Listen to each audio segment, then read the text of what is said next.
Welcome to the Math Commentary program. Thoughts on society, politics, culture and art. Today about a tragic comic paradox. Bayreuth, Hügel, Ring, state ceremony, tuxedos and evening dresses.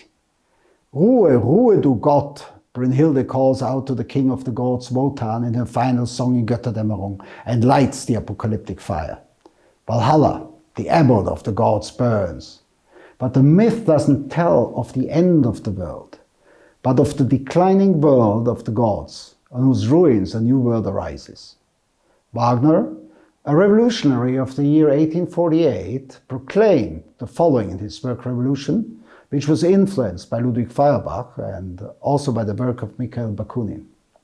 I quote Wagner: "I want to destroy the existing order of things which divides humanity into a hostile people, into the powerful and the weak, into the entitled and the lawless, into the rich and the poor, because it makes only unhappy people out of everyone." At the end of the Götterdämmerung, applause erupts. Satisfied and purified, the Wagnerianer, and thanks to the so-called gender culture, the Wagnerianerinnen, turn to small talk, champagne and petit four. And so the elite enjoy the revolution against themselves on stage, celebrate the end of a world from which no one profits more than they do. Art risk-free placebo, typical of bourgeoisie.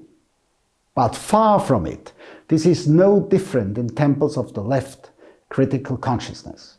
Here too, seized by political correctness and moral indignation, one celebrates above all oneself and the subtle difference, to quote Pierre Bourdieu. How reactionary, narrow-minded and tasteless are those down there who prefer to attend football matches rather than contemporary art exhibitions, who don't shout welcome at refugees, who only think of beer when they hear Mohrenbräu, and who still like to go on holiday by car. They would rather chat from symposium to save the world from climate change, machismo and racism, and praise artistic critiques of capitalism and globalization during sales talks at international fairs. And in art exhibitions, which are supposed to do nothing less than improve the world, people prefer to keep themselves and confirm their own moral superiority by patting each other on the back. It would be a laugh if the happy view of the scene had to share the cultural added value and the superior consciousness with the rebel. Thomas Mann once described this attitude for Wagner's Götterdämmerung and this hypocrisy as a tragic comic paradox.